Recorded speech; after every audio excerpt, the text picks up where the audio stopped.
datanglah burung putih yang berkilau cahayanya mendekati Sayyidah Aminah dan mengusapkan sayapnya pada Sayyidah Aminah.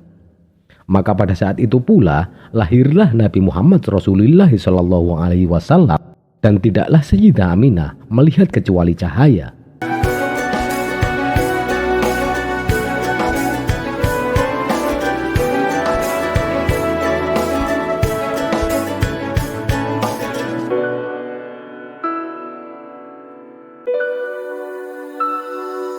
Suatu ketika, tatkala sedang di dalam jamaah pengajian, salah seorang murid Wali Paidi bertanya, "Ya Wali Paidi, ceritakanlah kepadaku tentang ibunda Nabi Muhammad SAW ketika mengandung.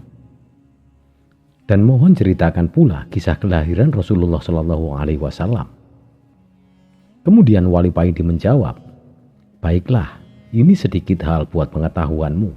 Ketika Sayyidah Aminah radhiyallahu anha mengandung baginda Nabi Muhammad SAW, beliau, ibunda Nabi Muhammad SAW, Sayyidah Aminah berkata, ketika aku mengandung kekasihku Muhammad SAW, di awal masa kehamilanku, yaitu di bulan Rajab, suatu malam ketika aku dalam kenikmatan tidur, tiba-tiba masuk seorang laki-laki yang sangat elok parasnya, wangi aromanya, dan tampak sekali pancaran cahayanya.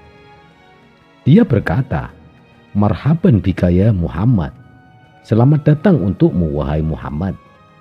Aku bertanya, 'Siapakah engkau?' Kemudian dia menjawab, 'Aku Adam, ayah sekalian manusia.' 'Apa yang engkau inginkan?' tanya Aminah. 'Aku ingin membawa kabar gembira. Bahagialah engkau wahai Aminah, engkau sedang mengandung Sayyidil Bashar, pemimpin manusia.' Pada bulan kedua datang seorang laki-laki seraya berkata, 'Assalamualaikum ya Rasulullah, salam untukmu wahai utusan Allah.' Aku bertanya, 'Siapakah engkau?' Kemudian ia menjawab, 'Aku Sis.' 'Apa yang engkau inginkan?' Sayyidah Aminah kembali bertanya. 'Aku ingin mengembirakanmu. Bergembiralah wahai Aminah, engkau sedang mengandung sahibut ta'wil wal hadis, pemilik takwil dan hadis.' Pada bulan ketiga datang seorang laki-laki dan berkata, 'Assalamualaikum ya Nabiullah, salam untukmu wahai Nabi Allah.' Siti Aminah bertanya, 'Siapakah engkau?' Ia pun menjawab, 'Aku Idris.' 'Apa yang engkau inginkan?' 'Bergembiralah engkau wahai Aminah, engkau sedang mengandung Nabi Rois, Nabi pemimpin.' Pada bulan keempat datang seorang laki-laki yang berkata, 'Assalamualaikum ya Habiballah, salam untukmu wahai kekasih Allah.' Aku bertanya, 'Siapakah engkau?' Kemudian ia menjawab, 'Aku Nuh.' 'Apa yang engkau inginkan?' Nabi Nuh pun menjawab, 'Bahagialah engkau wahai Aminah, engkau sedang mengandung Sahibun Nasri wal Futuh, pemilik pertolongan dan kemenangan.' Pada bulan kelima datang seorang laki-laki yang berkata, 'Assalamualaikum ya Sofwatallah, salam untukmu wahai sahabat karib Allah.' Aku bertanya, 'Siapakah engkau?' Ia pun menjawab, 'Aku Hud.' 'Apa yang engkau inginkan?' tanya Siti Aminah. 'Bergembiralah wahai ibu Aminah, engkau sedang mengandung sahibus syafa'ah fil yaumil masyhud, pemilik syafaat di hari persaksian atau hari kiamat.' Pada bulan ke-6 datang seorang laki-laki yang berkata, 'Assalamualaikum ya rahmatullah, salam untukmu wahai kasih sayang Allah.' Aku bertanya, 'Siapakah engkau?' Ia pun menjawab, 'Aku Ibrahim Al-Khalil.' 'Apa yang engkau inginkan?' 'Bahagialah engkau wahai Aminah, engkau sedang mengandung Nabiyil Jalil, Nabi yang agung.' Pada bulan ke-7 datang seorang laki-laki yang berkata, 'Assalamualaikum ya manikhtarahullah, salam untukmu wahai orang yang telah dipilih oleh Allah.' Kemudian aku bertanya, 'Siapakah engkau?' Ia pun menjawab, 'Aku Ismail.' 'Apa yang engkau inginkan?' 'Gembiralah wahai Aminah, engkau sedang mengandung Nabiyil Malih, yaitu nabi yang elok. Pada bulan ke-8 datang seorang laki-laki yang berkata, Assalamu alayka ya khiratullah. Salam untukmu wahai pilihan Allah. Aku bertanya, siapakah engkau? Ia pun menjawab, aku Musa. Apa yang engkau inginkan wahai Musa? Kabar gembira ya Aminah, engkau sedang mengandung man yanzulu alaihil Qur'an, orang yang akan diturunkan padanya Al-Quran. Pada bulan ke-9, yakni bulan Rabiul Awal, datang seorang laki-laki yang berkata, Assalamu alayka ya Rasulullah. Salam untukmu wahai utusan Allah.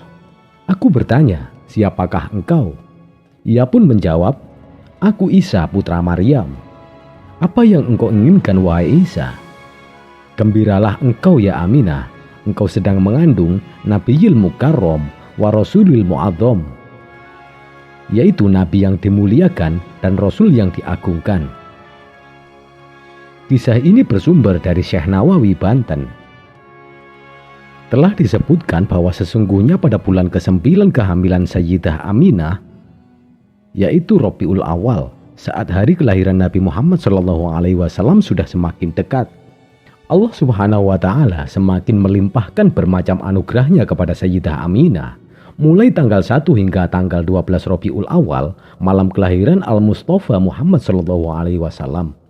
Pada malam pertama, Allah Subhanahu wa Ta'ala melimpahkan segala kedamaian dan ketentraman yang luar biasa, sehingga Sayyidah Aminah merasakan ketenangan dan kesejukan jiwa yang belum pernah dirasakan sebelumnya. Pada malam kedua, datang seruan berita gembira kepada ibunda Nabi Muhammad SAW yang menyatakan dirinya akan mendapati anugerah yang luar biasa dari Allah Subhanahu wa Ta'ala. Pada malam ketiga, datang seruan memanggil, wahai Aminah, sudah dekat saat engkau melahirkan Nabi yang agung dan mulia, Muhammad Rasulullah SAW, yang senantiasa memuji dan bersyukur kepada Allah Subhanahu wa Ta'ala. Pada malam keempat, Sayyidah Aminah mendengar seruan beraneka ragam tasbih para malaikat secara nyata dan jelas. Pada malam kelima, Sayyidah Aminah mimpi bertemu dengan Nabiullah Ibrahim alaihissalam. Pada malam keenam, Sayyidah Aminah melihat cahaya Nabi Muhammad SAW memenuhi alam semesta. Pada malam ketujuh, Sayyidah Aminah melihat para malaikat silih berganti saling berdatangan mengunjungi kediamannya membawa kabar gembira, sehingga kebahagiaan dan kedamaian semakin memuncak. Pada malam ke-8, Sayyidah Aminah mendengar seruan memanggil di mana-mana. Suara tersebut terdengar dengan jelas mengumandangkan, berbahagialah wahai seluruh penghuni alam semesta, telah dekat kelahiran Nabi Agung, kekasih Allah, pencipta alam semesta. Pada hari ke-9, Allah Subhanahu wa Ta'ala semakin mencurahkan rahmat kasih sayang kepada Sayyidah Aminah, sehingga tidak ada sedikit pun rasa sakit, sedih, susah dalam jiwa Sayyidah Aminah radhiyallahu anha. Pada malam ke-10, Sayyidah Aminah melihat tanah Thaif dan Mina ikut bergembira menyambut akan kelahiran Nabi Muhammad SAW. Pada malam ke-11, Sayyidah Aminah melihat seluruh penghuni langit dan bumi ikut bersukacita menyongsong kelahiran Sayyidina Muhammad SAW. Malam detik-detik kelahiran Nabi Muhammad SAW tepat pada tanggal 12 Rabiul Awal di sepertiga malam. Di malam ke-12 ini, langit dalam keadaan cerah tanpa ada mendung sedikit pun. Saat itu Sayyid Abdul Muthalib atau kakek Nabi Muhammad SAW sedang bermunajat kepada Allah Subhanahu wa Ta'ala di sekitar Ka'bah. Sedangkan Sayyidah Aminah sendiri di rumah tanpa ada seorang pun yang menemaninya. Tiba-tiba Sayyidah Aminah melihat tiang rumahnya terbelah dan perlahan-lahan muncul 4 wanita yang masing-masing sangat jelita, anggun dan cantik, diliputi dengan cahaya kemilau yang memancar serta semerbak harum memenuhi seluruh ruangan. Wanita pertama datang dan berkata, sungguh bahagialah engkau wahai Aminah, sebentar lagi engkau akan melahirkan Nabi yang agung, junjungan semesta alam. Beliaulah Nabi Muhammad SAW. Kenalilah aku bahwa aku adalah istri Nabi Allah Adam alaihissalam. ibunda seluruh umat manusia, aku diperintahkan Allah untuk menemanimu." Kemudian datanglah wanita kedua yang menyampaikan kabar gembira. "Aku adalah istri Nabi Allah Ibrahim alaihissalam yang diperintahkan Allah Subhanahu wa Ta'ala untuk menemanimu." Begitu pula menghampiri wanita itu yang ketiga, "Aku adalah Asiyah binti Muzahim yang diperintahkan Allah Subhanahu wa Ta'ala untuk menemanimu." Datanglah wanita yang keempat, "Aku adalah Maryam, ibunda Isa alaihissalam, datang untuk menyambut kehadiran putramu Muhammad Rasulullah Shallallahu alaihi wasallam." Sehingga semakin memuncak rasa kedamaian dan kebahagiaan ibunda Nabi Muhammad Shallallahu alaihi wasallam yang tidak bisa terlukiskan dengan kata-kata. Keajaiban berikutnya, Sayyidah Aminah melihat sekelompok demi sekelompok manusia bercahaya berdatangan silih berganti memasuki ruangannya, dan mereka memanjatkan puji-pujian kepada Allah Subhanahu wa Ta'ala dengan berbagai macam bahasa yang berbeda. Detik berikutnya, Sayyidah Aminah melihat atap rumahnya terbuka dan terlihat oleh beliau bermacam-macam bintang di angkasa beterbangan yang sangat indah berkilau cahayanya. Detik berikutnya, Allah Subhanahu wa Ta'ala memerintahkan kepada malaikat Ridwan agar mengomandokan seluruh bidadari surga agar berdandan cantik dan rapi, memakai kain sutra dan segala macam bentuk perhiasan dengan bermahkotakan emas, intan, permata yang gemerlapan, dan menebarkan wangi-wangian surga yang harum semerbak ke segala penjuru. Lalu beribu-ribu bidadari itu dibawa ke alam dunia oleh malaikat Ridwan. Terlihat wajah bidadari-bidadari itu sangat gembira. Lalu Allah Subhanahu wa Ta'ala memanggil, "Ya Jibril, serukanlah kepada seluruh arwah para nabi, para rasul, para wali agar berkumpul, berbaris rapi, bahwa sesungguhnya kekasihku, cahaya di atas cahaya, agar disambut dengan baik, dan suruhlah mereka menyambut kedatangan Nabi Muhammad Shallallahu alaihi wasallam." "Ya Jibril, perintahkanlah kepada malaikat Malik agar menutup pintu-pintu neraka, dan perintahkanlah kepada malaikat Ridwan agar membuka pintu-pintu surga, dan bersoleklah engkau dengan sebaik-baiknya demi menyambut kekasihku Nabi Muhammad Shallallahu alaihi wasallam." "Ya Jibril, bawalah beribu-ribu malaikat yang ada di langit, turunlah ke bumi, ketahuilah kekasihku Muhammad Shallallahu alaihi wasallam telah siap untuk dilahirkan, dan sekarang tiba saatnya Nabi akhiruz zaman." Maka turunlah semua malaikat, maka penuhlah isi bumi dengan beribu-ribu malaikat. Sayyidah Aminah melihat malaikat itu pun berdatangan membawa kayu-kayu gaharu yang wangi dan memenuhi seluruh jagat raya. Pada saat itu pula mereka semua berzikir, bertasbih, bertahmid, dan pada saat itu pula datanglah burung putih yang berkilau cahayanya mendekati Sayyidah Aminah dan mengusapkan sayapnya pada Sayyidah Aminah. Maka pada saat itu pula lahirlah Nabi Muhammad Rasulullah Shallallahu alaihi wasallam, dan tidaklah Sayyidah Aminah melihat kecuali cahaya. Tak lama kemudian terlihatlah jari-jari Nabi Muhammad Shallallahu alaihi wasallam kecil bersujud kepada Allah seraya mengucapkan, "Allahu Akbar, Allahu Akbar, walhamdulillahi katsira, wa subhanallahi bukratan wa asilah." Kegembiraan memancar dari setiap sudut alam raya. Gemuruh solawat memenuhi semesta dengan bahasa yang berbeda-beda dan dengan cara yang bermacam-macam pula. "Tidaklah kami mengutus engkau wahai Muhammad, melainkan sebagai rahmat bagi seluruh alam." Al-Quran Surat Al-Anbiya. Kisah ini diriwayatkan oleh Imam Sihabuddin Ahmad bin Hajar Al-Haytami Asy-Syafi'i dalam kitab An-Ni'matul Kubra 'alal Alam. Nabi Muhammad SAW lahir dari kandungan ibundanya pada tanggal 29 Agustus, hari Senin, tanggal 12 Rabiul Awal, tahun Gajah, bertepatan dengan tahun 571 Masehi, di kota Mekkah Al-Mukarramah. Beliau adalah Muhammad SAW bin Abdullah bin Abdul Muthalib bin Hashim Al-Quraisy Al-Arabi, dari keturunan Ismail bin Ibrahim kekasih Allah alaihi salam. Ibundanya bernama Aminah binti Wahab dari kabilah Bani Zuhro al-Quraisyiyah.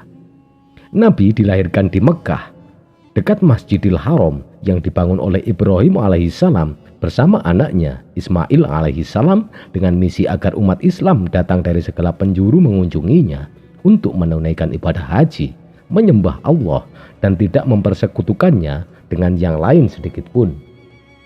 Nabi Muhammad SAW lahir dalam keadaan yatim karena ayahandanya Abdullah meninggal dunia 3 bulan setelah menikahi Aminah. Nabi Muhammad kemudian diserahkan kepada ibu pengasuh Halimah Sa'diyah.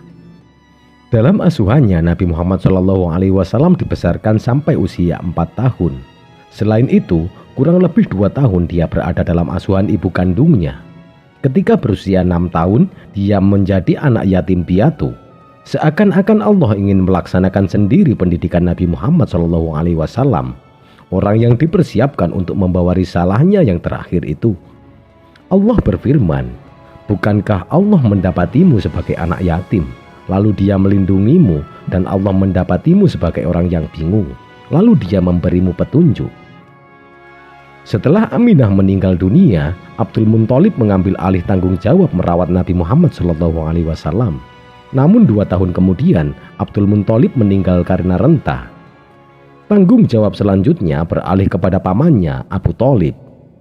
Seperti juga Abdul Muthalib, dia sangat disegani dan dihormati oleh orang Quraisy dan penduduk Mekah secara keseluruhan. Tetapi dia miskin. Dalam usia muda, Nabi Muhammad SAW sebagai penggembala kambing keluarganya dan kambing penduduk Mekah. Melalui kegiatan penggembalaan ini, dia menemukan tempat untuk berpikir dan merenung. Dalam suasana demikian, dia ingin melihat sesuatu di balik semuanya. Pemikiran dan perenungan itu membuatnya jauh dari segala pemikiran nafsu duniawi, sehingga ia terhindar dari berbagai macam noda yang dapat merusak namanya. Karena itu, sejak muda ia sudah dijuluki Al-Amin, orang yang terpercaya. Ketika pamannya Abu Thalib memutuskan untuk pergi ke Syam dalam misi perdagangan, pada waktu itu usia Nabi Muhammad SAW telah mencapai 9 tahun. Ketika pamannya mau berangkat, tiba-tiba saja Nabi Muhammad SAW bergantungan pada pamannya dan tidak mau berpisah, yang menyebabkan pamannya berkata, "Aku akan membawanya bersamaku ke Syam dan dia tidak boleh berpisah denganku." Setelah sampai di sebuah kota bernama Basrah di wilayah Syam, di tempat itu dikenal ada seorang pendeta yang selalu beribadah di tempat peribadatannya. Mereka memutuskan untuk berteduh di bawah pohon yang dekat di tempat peribadatan itu. Pendeta itu memperhatikan awan yang menyertai perjalanan mereka dan dahan pohon yang memayungi Nabi Muhammad SAW sehingga dia berteduh di bawahnya dari terik matahari. Pendeta itu penasaran dengan apa yang dia saksikan, sehingga dia mengundang mereka semua untuk hadir dalam undangan makan siang. Mereka semua hadir kecuali Nabi Muhammad SAW karena usianya masih sangat muda. Setelah mereka hadir dan Bukhairah tidak menemukan tanda-tanda yang dia ketahui, maka pendeta Bukhairah itu berkata, "Apakah kalian semua telah hadir?" Mereka pun menjawab, "Semua yang pantas menghadiri undanganmu telah hadir, kecuali satu. Dia adalah anak kami yang masih kecil." Bukhairah pun berkata, "Jangan lakukan itu, tidak boleh ada yang ketinggalan dalam undanganku ini. Tolong panggil dia." Setelah Nabi Muhammad SAW hadir, dia memperhatikannya dengan sangat seksama, meneliti sesuatu dari badannya, yang pada akhirnya dia menemukan suatu ciri kenabian pada badan Nabi Muhammad SAW. Bukhairah memperhatikan pundaknya dan menemukan stempel kenabian di atasnya sesuai dengan ciri-ciri yang selama ini dia ketahui. Setelah selesai, Bukhairah mendatangi Abu Thalib dan bertanya-tanya tentang Nabi Muhammad SAW. Kemudian menyuruh mereka agar segera kembali karena takut orang-orang Yahudi menemukan anak itu dan akan mencelakainya. Pendeta itu pun berkata bahwa kelak keponakan Abu Thalib itu akan menjadi orang penting di negerinya. Kelahiran Nabi Muhammad SAW pada saat kondisi politik, ekonomi, sosial, dan agama baik di barat maupun di timur sangat kacau. Lahir seorang tokoh besar sepanjang masa yang membangun kekuatan Islam di antara dua kekuasaan besar dunia di Jazirah Arab sebagai rahmatan lil alamin, yaitu Nabi Muhammad SAW. Telah disebutkan bahwa masyarakat Arab penuh dengan masa kegelapan, termasuk mereka yang menyembah berhala buatan mereka sendiri. Nabi Muhammad SAW diutus dengan misi kenabian yang mengajarkan tiada Tuhan selain Allah yang mengetahui segala tingkah laku manusia dan membalas atau menghukum sesuai dengan perbuatannya nanti di akhirat.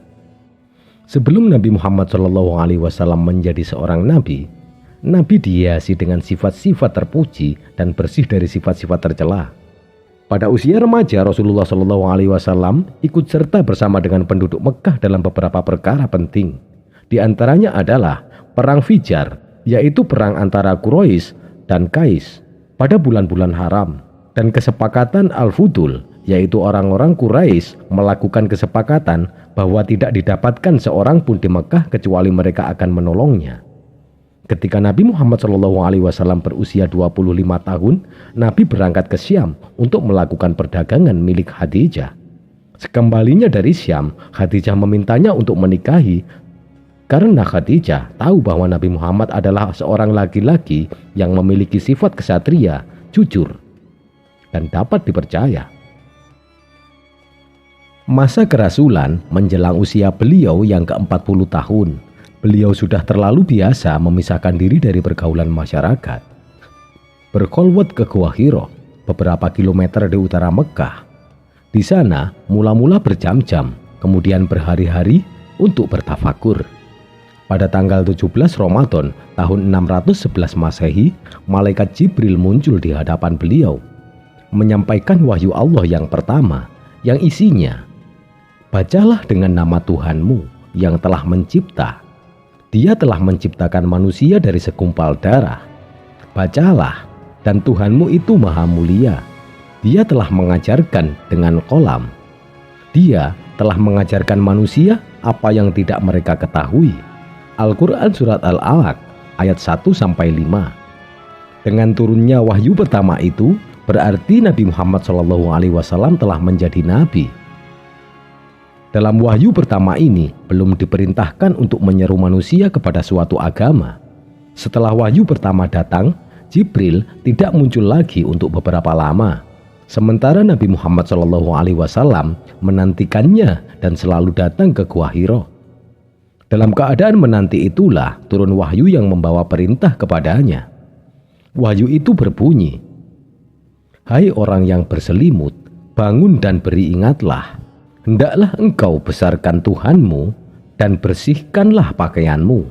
Tinggalkanlah perbuatan dosa dan janganlah engkau memberi dengan maksud memperoleh balasan yang lebih banyak. Dan untuk memenuhi perintah Tuhanmu, bersabarlah." Al-Mudaththir ayat 1-7. Dengan turunnya perintah itu, mulailah Rasulullah SAW berdakwah. Setelah Nabi Muhammad SAW dinobatkan menjadi Rasul, Khadijah langsung beriman kepadanya. Dia mempercayai apa yang datang dari Allah, dan dia tercatat sebagai manusia pertama yang beriman kepada Allah dan Rasul-Nya. Selain itu, sebagaimana yang banyak diceritakan, Ali bin Abi Thalib adalah manusia pertama yang beriman kepadanya dari kaum laki-laki. Usianya pada waktu itu adalah 10 tahun. Dan dia tinggal di rumah Rasulullah. Kemudian disusul dengan masuk Islamnya Zaid bin Harithah, bekas budak Rasulullah SAW. Kemudian disusul lagi oleh Abu Bakar yang mengumumkan keislamannya. Abu Bakar membawa Utsman bin Affan, Az-Zubair bin Al-Awwam, Abdurrahman bin Auf, Sa'ad bin Abi Waqqas, dan Tolhah bin Ubaidillah menemui Rasulullah dan mengumumkan keislaman mereka di depan Rasulullah SAW. Merekalah 8 orang pertama yang masuk Islam. Kemudian disusul lagi dengan masuk Islamnya Abu Ubaidah bin Al-Jarrah dan yang lainnya. Jenjang waktu antara periode dakwah Rasulullah secara rahasia atau sembunyi-sembunyi ke periode dakwah terang-terangan dan terbuka adalah sekitar 3 tahun. Hal itu dimulai dengan turunnya firman Allah, "Umumkanlah apa yang diperintahkan Allah kepadamu." Al-Quran Surat Al-Hijr ayat 94. Berikanlah peringatan kepada keluarga dekatmu. As-Syu'ara ayat ke-214. Ketika ayat itu turun, Nabi Muhammad SAW berangkat dan berdiri di atas bukit Sofa, kemudian memanggil orang-orang. Hingga orang-orang Quraisy bertanya tentang siapa orang yang memanggil mereka dari bukit Sofa tersebut. Orang-orang Quraisy, bahkan Abu Lahab, datang mendengarkan apa yang akan dikatakan. Rasulullah SAW bersabda, "Wahai segenap Quraisy, selamatkanlah diri kalian dari siksa api neraka, karena aku tidak bisa menolong kalian dari siksa api neraka. Aku adalah nabi yang diutus kepada kalian sebelum datangnya siksa api neraka itu." Wafatnya Nabi Muhammad SAW pada tahun ke-10 Hijriah. Rasulullah SAW pergi berhaji bersama lebih dari 100.000 kaum muslimin. Di Jabal Arafah, Nabi Muhammad SAW menyampaikan khutbah di hadapan mereka yang dianggap sebagai dasar dari ajaran Islam. Tidak mengherankan karena dalam khutbah ini Nabi telah menjelaskan perihal undang-undang Islam. Mulai khutbah ini, Nabi menyerukan asas persamaan di antara sesama manusia yang tidak mengenal perbedaan antara hamba yang berdarah Habsyi dengan yang berdarah Quraisy. 2 bulan setelah kepulangannya dari ibadah haji wada, Nabi mengeluhkan rasa sakit di kepalanya. Pada masa-masa awal sakit, Nabi memaksakan diri untuk tetap mengimami sholat. Ketika sakitnya bertambah parah, Nabi menyuruh Abu Bakar menggantikan posisinya menjadi imam sholat. Sakit Nabi Muhammad semakin parah hingga tiba hari terakhirnya di dunia, yaitu Senin 12 Rabiul Awal 11 Hijriah, saat umat Islam mengerjakan sholat subuh dengan diimami oleh Abu Bakar. Nabi membuka tabir atau kelambu kamar Aisyah. Nabi melihat mereka tengah berbaris sholat, lalu tersenyum bahagia. Menyadari adanya Nabi, Abu Bakar segera mundur ke belakang, mengira Nabi akan keluar kamar untuk sholat. Anas menceritakan, umat Islam sangat senang saat melihat Nabi. Akan tetapi, Nabi memberi isyarat agar mereka melanjutkan sholat. Nabi masuk kembali ke kamar dan menutup kembali tabir. Setelah itu, Nabi tidak keluar lagi pada waktu-waktu sholat berikutnya. Kemudian Abdurrahman ibnu Abu Bakar masuk dengan membawa sebatang siwak. Aisyah mengisahkan, "Kepala Nabi sedang dipangku waliku. Aku melihatnya menatap siwak itu dan aku tahu Nabi menginginkannya. Aku pun melunakkan siwak dengan mengunyahnya sedikit." Di dekat Nabi ada bejana berisi air. Kemudian Nabi mencelupkan kedua tangannya, lalu mengusap wajahnya sembari berkata, "La ilaha illallah." Sesungguhnya mati memiliki sekarat atau rasa sakit. Sambil bersiwak, Nabi mengangkat tangan atau jarinya, memusatkan pandangannya ke atap, dan bibirnya bergerak-gerak mengatakan, "Bersama orang-orang yang telah Engkau beri kenikmatan, yaitu golongan para nabi, kaum syuhada, dan orang-orang soleh, ya Allah, karuniakanlah ampunan dan rahmat-Mu kepadaku, dan pertemukanlah aku dengan Rafiq al-A'la. Ya Allah, pertemukanlah aku dengan Rafiq al-A'la." Nabi mengulangi perkataan itu sebanyak 3 kali. Tangannya mulai lemas. Kemudian akhirnya Nabi benar-benar menjumpai Al-Rafiq al-A'la. Innalillahi wa inna ilaihi raji'un. Segala sesuatu hanya milik Allah dan hanya kepadanya akan kembali. Ketika Nabi Muhammad belum wafat, ketika itu kaum Ansor melihat bahwa kondisi kesehatan Rasulullah cenderung memburuk. Mereka berkumpul di masjid. Melihat kejadian ini, lalu Al-Fadl bin Al-Abbas dan Ali bin Abi Thalib menyampaikannya kepada Nabi. Keluarlah Nabi menuju mereka sambil dipapah oleh Ali dan Al-Abbas, sedang Al-Fadl berjalan di hadapan mereka berdua. Ketika itu Rasulullah datang menghampiri mereka dengan kepala berbalut dan berjalan kaki. Sesampainya di tengah mereka, duduklah di bawah tangga mimbar dan bersabda, "Wahai orang-orang, telah sampai kepadaku bahwasanya kalian ketakutan atas kematian Nabi kalian. Adakah seorang nabi yang diutus Allah sebelum aku yang abadi berada di tengah kalian? Ingatlah, sesungguhnya aku akan kembali kepada Tuhanku, dan kalian juga akan menyusul da'iku. Maka oleh karenanya, aku pesankan kepada kalian, hendaknya kalian bersikap baik kepada kaum muhajirin gelombang pertama. Begitu juga aku pesankan kepada kaum muhajirin agar berbaikan di antara sesama mereka. Sebelum mengurus jasad Nabi, terjadi perdebatan pendapat tentang pengganti Nabi. Terjadi dialog dan debat serta sanggahan antara pihak muhajirin dan ansor di Saqifah Bani Sa'idah. Namun akhirnya mereka sepakat untuk mengangkat Abu Bakar sebagai khalifah. Hal ini terjadi sehingga masuk waktu malam pada hari Senin. Orang-orang sibuk mempersiapkan untuk mengurus jasad Nabi hingga akhir malam mendekati subuh atau malam Selasa. Sementara jasad Nabi Muhammad SAW yang mulia masih tepat membujur di atas tempat tidur dengan diselimuti kain hitam. Pintu rumah ditutup dan hanya boleh dimasuki keluarga Nabi. Pada hari Selasa, para sanak keluarga memandikan jasad Nabi Muhammad SAW tanpa melepaskan kain yang menyelubungi. Adapun yang memandikan adalah Al-Abbas, Ali, Al-Fad, Al-Qasam atau kedua anak Al-Abbas, Syakron atau pembantu Rasulullah, Utsama bin Zaid, dan Aus bin Khoili. Al-Abbas, Al-Fad, dan Al-Qasam bertugas membalik-balikkan jasad. Syakron mengguyurkan air, Ali membersihkan, dan Aus mendekap jasad Nabi di dadanya. Kemudian mereka mengkafani jasad Nabi Muhammad SAW dengan 3 lembar kain putih dari bahan katun tanpa menyertakan pakaian ataupun tutup kepala. Kemudian mereka saling berbeda pendapat di mana Nabi akan dikubur. Maka Abu Bakar berkata, "Sesungguhnya aku pernah mendengar Rasulullah bersabda, tidaklah seorang Nabi meninggal dunia melainkan dia dikuburkan di tempat dia meninggal dunia." Abu Thalhah menyingkirkan tempat tidur di mana Nabi meninggal dunia, lalu menggali liang lahat persis di bawah tempat tidur itu. Allah Subhanahu wa Ta'ala memberikan kemampuan yang begitu luar biasa, dan sama halnya seperti Nabi Musa, Isa, dan Sulaiman alaihi salam. Mukjizat akan mendukung kebenaran kenabian untuk para nabi dan rasulnya. Maksud lainnya adalah melemahkan lawan dan musuh jika hanya merugikan dan membahayakan umat muslim. Terdapat lebih dari 300 mukjizat Rasulullah Shallallahu Alaihi Wasallam.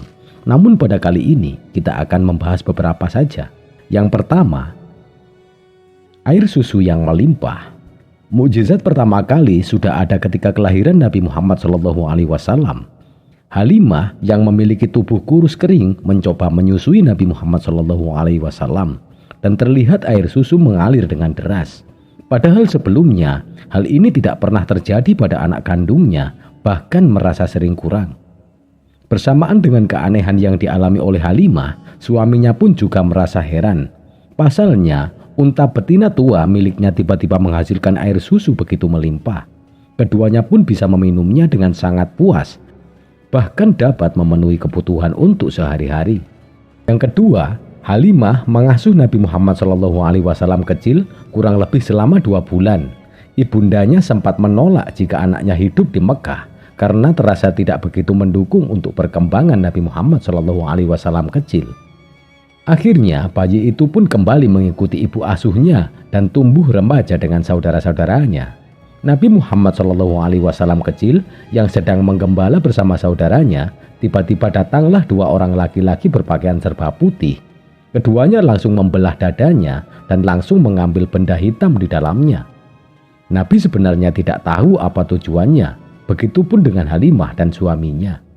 Mukjizat yang ketiga, Nabi Muhammad SAW membelah bulan.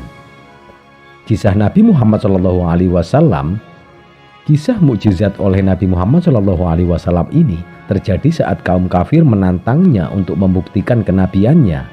Rasulullah SAW akhirnya menunjukkan dengan membelah bulan atas kebesaran Allah.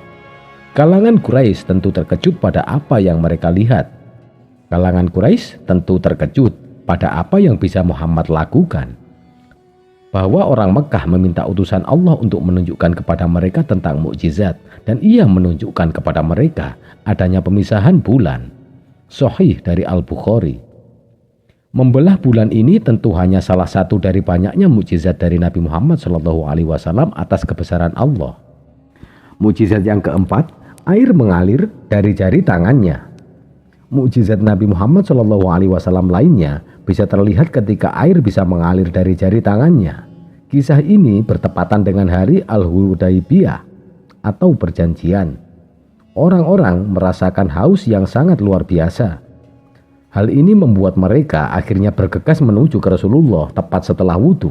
Orang-orang berkata, jika tidak memiliki air untuk minum dan wudhu, kecuali hanya sepanci air kecil yang tentunya kurang bagi mereka semua.